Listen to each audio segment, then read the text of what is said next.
Alright, hi loves. Are you ready for the last part of the Snow Queen? Now, do you remember our friends Greta and Kay? Gerda's been having a lot of adventures, and she is walking through the snow with no shoes on her way to the Snow Queen's palace. And when we left off, the story said we're going to see what Kay is up to. So let's see. Part 7. And here we have the Snow Queen and her little minions.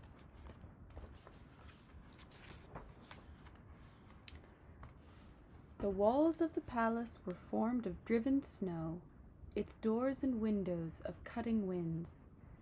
There were more than 100 halls, the largest of them many miles long, all illuminated by the northern lights, all vast, empty, icily cold, and dazzlingly white. No sounds of mirth ever resounded through these dreary spaces. No cheerful scene refreshed the sight, not even so much as a polar bear's ball, the only entertainment one could imagine taking place there. With a blizzard instead of a band providing the music, and the bears dancing on their hind legs, trying to look stately. Nor were there even bear card parties, cards held in the mouths and dealt by the paw. Not even so much as a small select coffee party for the white young lady foxes. Vast, empty and cold were the Snow Queen's chambers, and the northern lights flashed now high, now low, at regular intervals. In the midst of the bare, interminable snow saloon lay a frozen lake. It was broken into 1,000 pieces, but these pieces so exactly resembled each other that the breaking of them might well be deemed a work of more than human skill. The Snow Queen, when at home, always sat in the middle of this lake. She used to say that she was sitting on the mirror of reason, and that hers was the best, indeed, the only one in the world. Little Kay was quite blue, indeed almost black with cold, but he didn't notice it, for the Snow Queen had kissed away the shrinking feeling he used to experience, and his heart was like a lump of ice. He was busy among the sharp, icy fragments, laying and joining them together in every possible way, just as people do with puzzles. Kay could form the most curious and complex patterns. He was good at games of ice-cold reason, and in his opinion, the patterns he made were of the greatest importance. But then, of course, he had a glass splinter in his eye. He often formed whole words, but there was one word he could never succeed in spelling out: eternity. The Snow Queen had said to him, "When you can learn to form the pattern for me, you shall be your own master, and I will give you the whole world, and a new pair of skates besides." But he could never do it. All he has to do is spell out eternity in puzzle pieces. "Now I'm going to the warm countries," said the Snow Queen. "I shall flit through the air and look into the black cauldrons." She meant the volcanoes, Etna and Vesuvius. "I shall whiten them a little.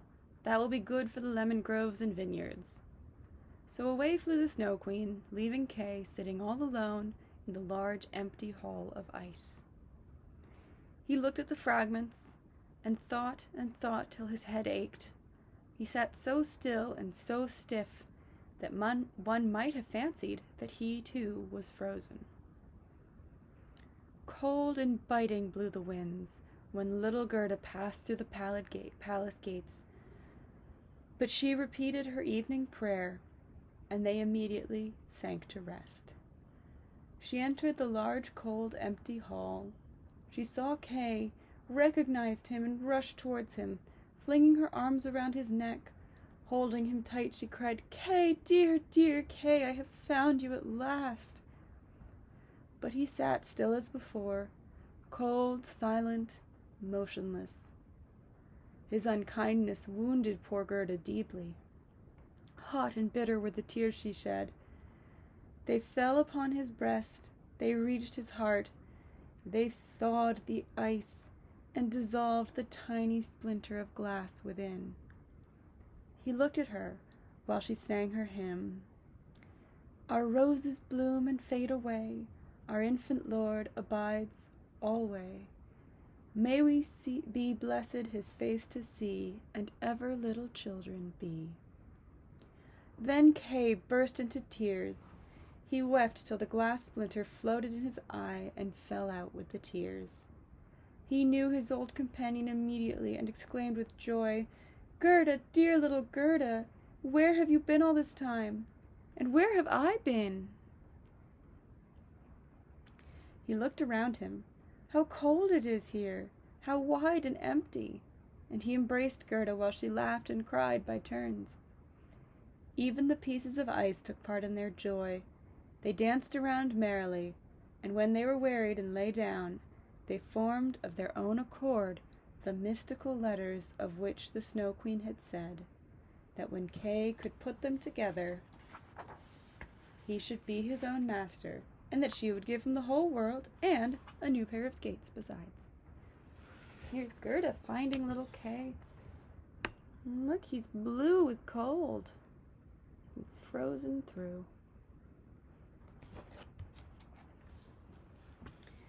And Gerda kissed his cheeks, whereupon they became fresh and glowing as ever. She kissed his eyes, and they sparkled like her own. She kissed his hands and feet, and he was once more healthy and merry. The Snow Queen might now come home as soon as she liked. It didn't matter any more.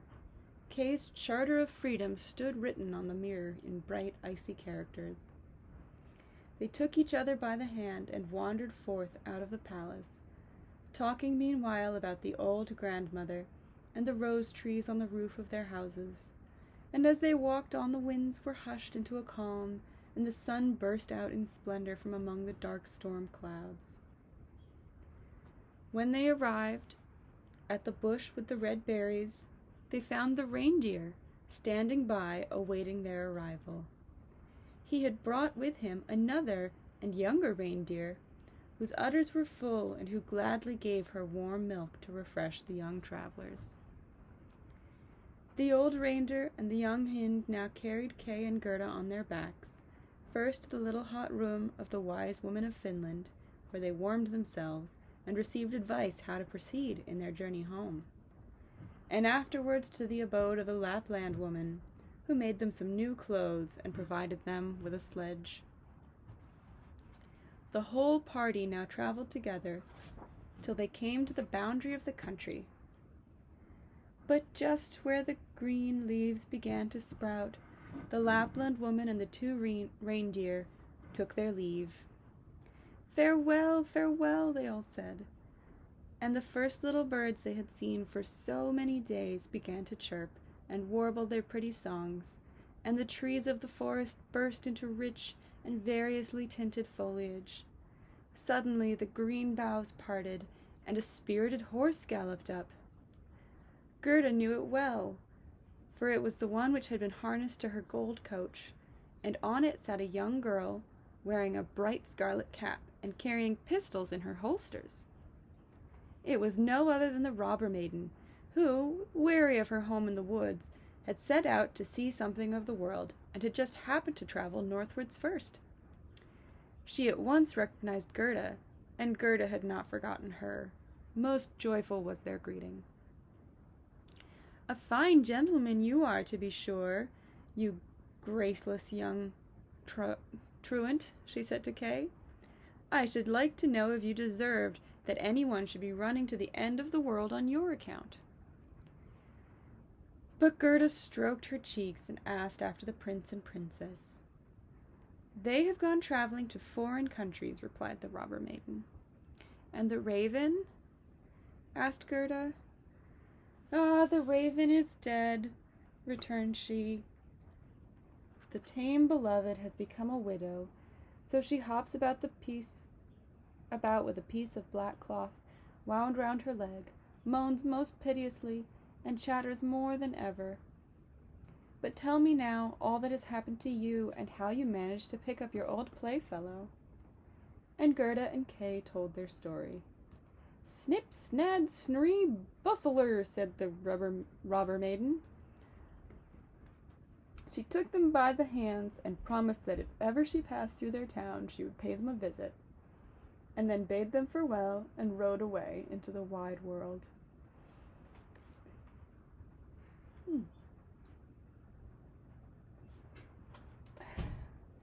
Kay and Gerda walked on hand in hand, and wherever they went it was spring, with its bright flowers and green leaves. They arrived at a big town where the church bells were ringing merrily, and they recognized at once the high towers rising into the sky. It was the town where they had lived. Joyfully they passed through the streets. Joyfully they stopped at the door of Gerda's grandmother. They walked up the stairs and entered the well-known room. The clock said tick-tick, and the hands moved as before. Only one alteration could they find, and that was in themselves, for they saw that they were now grown up. The rose trees on the roof blossomed in front of their open window, and there beneath them stood the children's stools. Kay and Gerda went and sat down on them, still holding each other by the hands. Like a bad dream, they had forgotten the cold, hollow splendor of the Snow Queen's palace. The grandmother, meanwhile, sat amid God's bright sunshine and read from the Bible these words, "Except ye become as little children, ye shall not enter into the kingdom of heaven." And Kay and Gerda gazed on each other. They now understood the whole of their hymn. Our roses bloom and fade away, our infant Lord abides alway. May we be blessed to see his face, and ever little children be.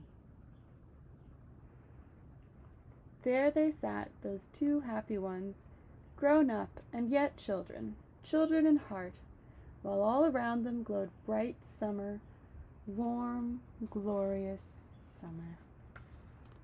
And that is the end.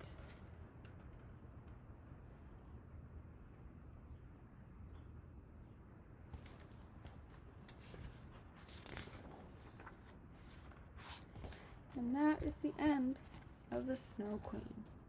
Gerda and Kay found each other again, and even though they grew up, they kept on the joy and imagination of childhood, and so they were happy. Alright, loves. I will send you another video soon. Bye!